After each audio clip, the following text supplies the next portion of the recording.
Bonjour à tous. Aujourd'hui, on se retrouve dans un environnement un petit peu différent, c'est un atelier. Parce que j'ai un petit projet, il y a quelques temps, vous le savez peut-être parce que je l'ai déjà dit dans une vidéo, j'ai fait un couteau avec un forgeron. Voilà le couteau que j'ai réalisé. Et j'aimerais bien l'offrir. Et j'ai pas encore d'endroit où le mettre. Donc je vais construire une boîte. Une boîte, et regardez avec quoi. J'ai récupéré un vieux morceau de fût de chêne. C'est du chêne où le vin il a macéré dedans, donc c'est du chêne qui est très très dur. Et comme ça tombe bien avec la permaculture, on aime bien récupérer des choses. C'est un bois magnifique et je vais essayer d'en faire quelque chose. Je ne l'ai jamais fait, donc on va voir ce que ça donne. Pourquoi je vous raconte tout ça? C'est parce que vous avez été nombreux à me demander, mais qu'est-ce qu'on fait si on n'a pas un seul rêve? Qu'est-ce qui fait si on a plein de trucs qu'on aime bien faire et qu'on se sent un petit peu perdu parce qu'il y a 10 000 choses, on ne sait pas par où commencer. Et c'est vrai que c'est une question qui me parle beaucoup parce que quand j'étais gamin, il y a une chose qui m'a fait beaucoup souffrir, c'est que j'étais doué dans plein de choses, mais j'avais pas l'impression d'être excellent dans une de ces choses. C'est comme si j'arrivais à toucher à plein de choses et que j'arrivais à me débrouiller là-dedans, mais que c'était jamais assez pour vraiment dire ah ça c'est ma voie, ça c'est mon truc et je vais suivre ça. C'était pas facile au départ parce que j'étais vraiment là à dire mais à quoi ça sert? À quoi ça sert que je sache faire plein de trucs si c'est pas pour précisément réaliser une chose? Donc aujourd'hui, je sais que ça porte un nom, ça veut dire c'est ce côté multipotentiel. C'est des personnes tout simplement qui ne vont pas se retrouver dans une seule action, une seule chose, qui vont pas forcément être spécialistes dans un domaine, mais qui vont plus être touche à tout et qui vont pouvoir s'éclater dans plein de choses parce que notamment une des choses qui est essentielle pour quelqu'un comme ça, c'est l'apprentissage. C'est de se découvrir à travers voilà, quelque chose. Et ce qui s'est passé pour moi, en fait, c'est que souvent, je me plongeais à fond dedans, et ça, c'est aussi une caractéristique. Il y avait un nouveau truc, par exemple, un jour, j'ai découvert l'accordéon, donc pendant 2 mois, je me suis mis à apprendre l'accordéon, et ce qui était intéressant, c'est qu'une fois que j'avais fait cet apprentissage, j'avais pas forcément besoin d'aller plus loin. Donc je jouais un petit peu, je m'amusais, et après, souvent, je commençais un petit peu à m'ennuyer, donc je le laissais de côté et je redémarrais autre chose. Le risque là-dedans, c'est qu'on démarre plein de choses sans jamais aller au bout. Et aujourd'hui, avec un peu de recul, j'arrive à tout simplement sentir est-ce que c'est quelque chose que je veux faire à petite échelle juste pour m'amuser un petit peu, ou est-ce que c'est quelque chose où je sens que je vais aller au bout et que ça va vraiment m'aider à construire quelque chose. Et de faire le tri entre ces deux choses a été essentiel pour moi. En gros, il y a 3 questions et ces 3 questions, je me les pose régulièrement. C'est tout simplement de se dire, il y a déjà mon corps physique, c'est-à-dire la réalité concrète. Qu'est-ce que je sais faire? Et on peut parler de dans quoi je suis doué, mais c'est tout simplement qu'est-ce que je sais faire. Faites une liste de ce que vous savez faire et vous allez voir qu'il y a déjà plein de choses qui entrent en compte. Si vous le savez faire, ça ne veut pas dire que vous avez besoin de le faire ou de besoin d'en faire votre métier. Ça, c'est essentiel. D'accord? C'est juste pour prendre conscience, ok, de façon réaliste, qu'est-ce que je sais faire. Par exemple, si moi aujourd'hui, avec ce qui est, avec le corps que j'ai, je veux absolument devenir danseuse étoile au Crazy Horse ou j'en sais pas où à Paris, ça va être compliqué parce que voilà, je suis un homme et c'est pas forcément ce domaine-là. Après, on sait jamais. Je peux toujours ouvrir mon propre truc, mais c'est tout simplement aussi d'être très réaliste avec ce qui est là.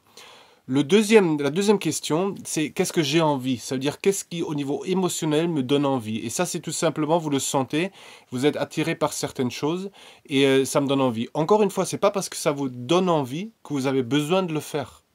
C'est vraiment de se dire, ok, à quel point est-ce que ça me fait envie? Est-ce que c'est juste, comme moi ça m'arrive souvent, ah je le tente, je l'expérimente, comme faire ce couteau par exemple, ça me donnait vraiment envie de faire ce couteau.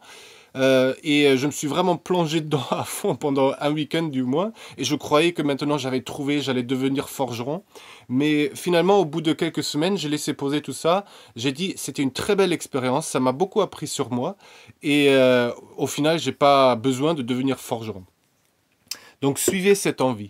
Et après, il y a un autre point, celui qui aussi me questionne régulièrement, c'est de se dire, c'est plus le côté spirituel ou le côté parent, c'est-à-dire qu'est-ce que je dois faire. Et dans qu'est-ce que je dois faire, il y a des choses très terre à terre, mais il y a aussi de quoi l'écosystème dans lequel je vis, est-ce qu'il a besoin. Et ça, c'est un petit peu de mettre de côté son ego et de dire, ok, il y a certaines choses qui font partie de la vie quotidienne, mais aussi dans un point de vue un peu global, de se dire, notre Terre, elle a besoin de certaines choses. Donc, 3 questions, c'est qu'est-ce que je sais faire, qu'est-ce que j'ai envie de faire, et de quoi a besoin l'écosystème. Et déjà, de trier un petit peu ça et de se dire, j'ai pas besoin que parce que je sais le faire ou parce que j'ai envie de le faire, je peux, mais d'être très réaliste aussi dans... Aujourd'hui, on vit dans un environnement, on a besoin de gagner un minimum d'argent. C'est de se dire, il y a certains points où je vais devoir gagner un peu d'argent avec. Dans l'idéal, les 3 s'alignent. Et moi, j'ai mis du temps à le trouver, mais aujourd'hui, j'ai 1 ou 2 activités où ça s'aligne vraiment pas mal. Où je dis, je sais faire quelque chose, en plus, j'ai envie de le faire et ça a du sens dans l'environnement, dans le contexte global. Mais je vous rassure, ça peut prendre un peu du temps. Et c'est souvent des choses qu'il faut construire parce qu'elles n'existent pas forcément dans le contexte actuel. Ce qui est assez incroyable, c'est que si on regarde une forêt, et je vais vous mettre l'image, si on regarde une forêt, il y a des arbres, il y a plein de choses qui poussent. Souvent, on est là à admirer un petit peu, par exemple, le pommier qui porte de magnifiques fruits, et tout le monde va dire « Ah, c'est un magnifique pommier, c'est incroyable les pommes qu'il produit. » Ça, c'est des personnes qui, je vais dire, vont être des spécialistes, ça veut dire elles vont être des pommiers. Moi, par exemple, je ne m'identifie pas à un pommier. Ça veut dire que j'ai une capacité à ressentir le pommier, à savoir ce que ça pourrait être un pommier, mais aussi un poirier, aussi une carotte. Et c'est comme si j'arrivais plus à voyager entre les différentes activités. Et c'est là un point clé qui m'a beaucoup aidé, c'est de se dire, et si c'était ça, être multipotentiel? Ça veut dire, vous n'êtes pas la personne qui va être un pommier ou qui va se retrouver dans une seule activité. Mais qu'est-ce qui se passerait si vous acceptiez que vous êtes la personne qui fait le lien entre ces différentes activités?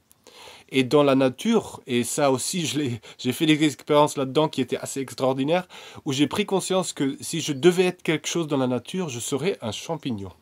Parce que les champignons sous terre, ils interconnectent les différentes plantes, les différents arbres, et finalement, ils vont faire partie aussi de l'arbre, ils vont aider à l'arbre de transmettre des informations et de faire que tout cet écosystème-là est interconnecté. Les gens qui fonctionnent comme ça sont extrêmement importants parce qu'en gros, vous avez une forte sensibilité à ressentir les différentes personnes.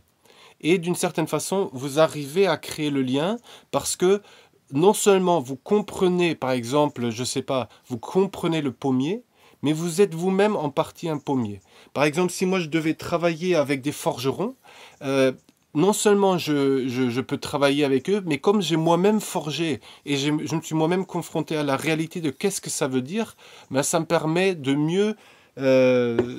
travailler avec eux tout simplement. C'est pareil par exemple avec les youtubeurs ou avec mon métier actuel, je travaille pas mal avec des influenceurs, YouTube, Instagram, tout ça. Et le fait de moi-même démarrer la chaîne et être sur YouTube, même si je dois pas devenir le plus grand youtubeur du monde, mais le fait de le faire, de le vivre et de voir qu'est-ce que ça fait de mettre une vidéo en ligne, à quoi ça me confronte, qu'est-ce que ça fait d'être confronté aussi aux besoins financiers, d'avoir une entreprise qui veut sponsoriser tout ça et les questions éthiques qu'il y a avec. Personnellement, ça m'aide énormément à créer ce lien et à voir comment ça peut se faire pour que chacun soit gagnant là-dedans. Donc, peut-être c'est tout simplement ça votre force. Et moi, je vois des personnes qui sont plus dans ce côté touche-à-tout multipotentiel.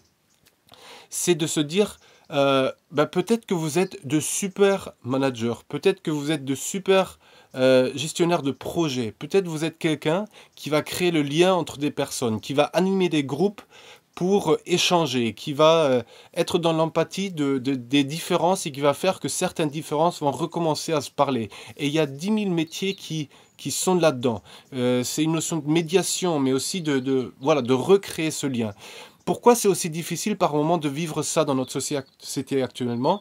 Parce que la société fait tout l'inverse. Si on regarde l'agriculture, et on le fait dans beaucoup de domaines, en fait, on tue les champignons. On ne veut pas qu'il y ait ces liens, et on va créer des monocultures où chacun est pareil. Et en fait, ça, c'est un environnement qui est très difficile pour un multipotentiel, parce que ce lien qu'il va essayer de créer avec les autres, volontairement, il est coupé. Et du coup, on ne s'y retrouve pas, et il y a un énorme besoin de reconnaissance et de doute qui est lié à ça, parce que tout simplement, on essaye de pousser chaque individu dans une spécialité, et la seule chose qu'on a envie de dire, c'est que, mais non, mais je ne suis pas spécialiste dans un truc, je touche à tout, et j'aimerais bien que vous me reconnaissiez tout simplement comme quelqu'un qui fait ce lien, et qui arrive un petit peu à toucher à plein de choses, et qui n'a pas un poste fixe qu'il va suivre. Donc c'est tout simplement aussi dans l'entreprise de faire comprendre aux gens que vous pouvez faire partie de plusieurs projets, faire le lien, et que vous n'avez pas besoin d'être cantonné dans une case. Alors le risque, bien entendu, avec ça, c'est aussi de se perdre un petit peu. C'est de se dire, je fais plein de trucs et je ne sais plus où j'en suis. Là, je vous invite tout simplement de toujours, quand vous avez une nouvelle idée, une nouvelle chose, d'attendre 1 ou 2 jours, et peut-être aussi d'aller dans la nature. Ça veut dire vous écarter de ce qui vous passionne un petit peu sur le moment, pour vous recentrer. La méditation m'aide énormément, ça veut dire tout simplement être calme avec moi-même pour sentir qu'est-ce qui est vraiment juste pour moi. Parce que ce qui se passe dans ce phénomène, c'est ce qu'on appelle la suradaptation. C'est le risque si le champignon, il oublie qu'il est un champignon et qu'il s'identifie trop aux plantes, il va être complètement étiré dans tous les sens à dire « je suis un pommier »,« mais non, je suis un poirier »,« mais non, je suis un chêne »,« mais non, je suis une carotte ». Et il y a un côté qui dit « mais je veux être une carotte, je veux être comme toi, je veux être comme tout le monde ». Mais non, vous êtes celui qui est entre, qui fait le lien. Et si on oublie ça, on peut avoir un énorme besoin de reconnaissance, notamment de la société, pour dire « écoute, c'est ça que je suis ».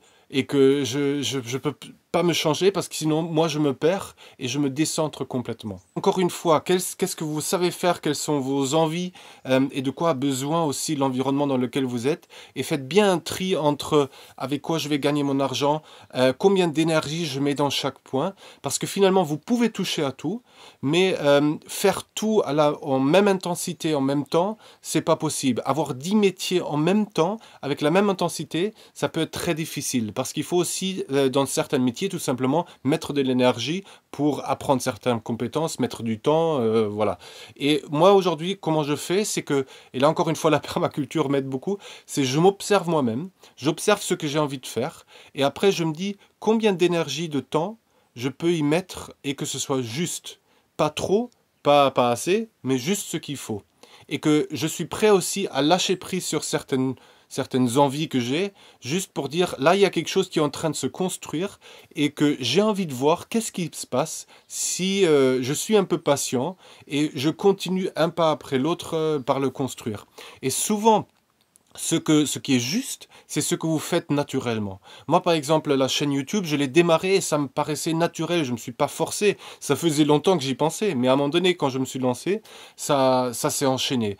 Il y a d'autres points comme ça où tout simplement, j'ai pas forcé. Et finalement, c'est comme s'il y avait plein de choses qui se passaient, mais que le chemin, un pas après l'autre, je le prends. Et même si par moment je pars à gauche, à droite, ben, au final, il y a ce chemin-là. Et notamment le fait de se recentrer vous permet de prendre conscience de ce chemin et de peut-être partir dans tous les sens, mais de savoir que vous partez dans tous les sens. Et du coup, bon, je me dis pourquoi pas, aujourd'hui j'ai une journée de libre, je vais partir dans tous les sens, mais aussi de revenir vraiment à vous-même, à ce qui est important, et de continuer un pas après l'autre le chemin qui est juste. Et bien entendu, je vous invite à réfléchir un petit peu à tous les métiers qui ne sont pas spécialisés, mais qui permettent de connecter, qui permettent de créer des projets, qui permettent de se mettre autour d'une table avec des gens qui peut-être ne se parleraient jamais, mais grâce à vous, ces personnes vont échanger, vont parler. Peut-être à déconstruire des murs là où il y en a, tout simplement parce que vous allez passer à travers ce mur et que ça va aider à construire de très belles choses. Essayez-le. Si jamais vous avez des questions ou des commentaires, n'hésitez pas. Voilà, encore une fois, c'est une thématique qui m'intéresse beaucoup parce que je l'ai vécu et j'en ai aussi beaucoup souffert. Parce que j'ai essayé de m'adapter à gauche à droite et finalement ça m'a pas aidé. Et aujourd'hui, je le vis beaucoup plus sereinement. Aussi parce que j'ai trouvé un petit peu cette stabilité intérieure qui dit j'ai pas besoin de faire grand chose pour être bien. tout ce que je vais faire, tous les projets que je vais toucher, c'est juste du bonus. C'est du bonus par rapport à un bien-être intérieur que j'ai retrouvé.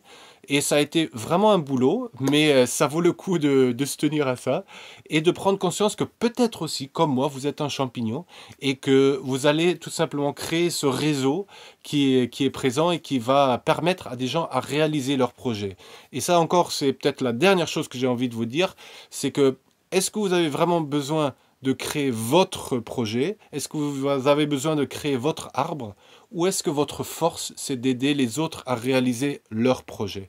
Personnellement, j'ai réalisé qu'aujourd'hui, mon projet, c'est d'aider les autres à réaliser leur projet. Et que ce soit aujourd'hui dans le métier que j'exerce chez Ecosia, mais aussi avec les différents projets que je lance, c'est que j'ai un vrai plaisir à ce que d'aider ces personnes. Et surtout, ce qui est magique là-dedans, c'est que si par exemple vous aidez un forgeron à réaliser son projet de forgeron, ben, vous pouvez être en partie forgeron sans avoir besoin de passer votre vie à être forgeron. Et du coup, vous pouvez explorer beaucoup plus de pistes sans vous perdre dans une de ces pistes ou sans vous sentir enfermé dans une de ces pistes. Voilà, j'espère que cette vidéo vous aide à trier un petit peu plus. Si jamais c'est pas le cas, n'hésitez pas à poser des questions ou à rejoindre le groupe Facebook que j'ai lancé où on parle pas mal de tout ça. Merci d'avoir regardé cette vidéo. Je vous fais un gros bisou et je vous dis à très vite. Ciao!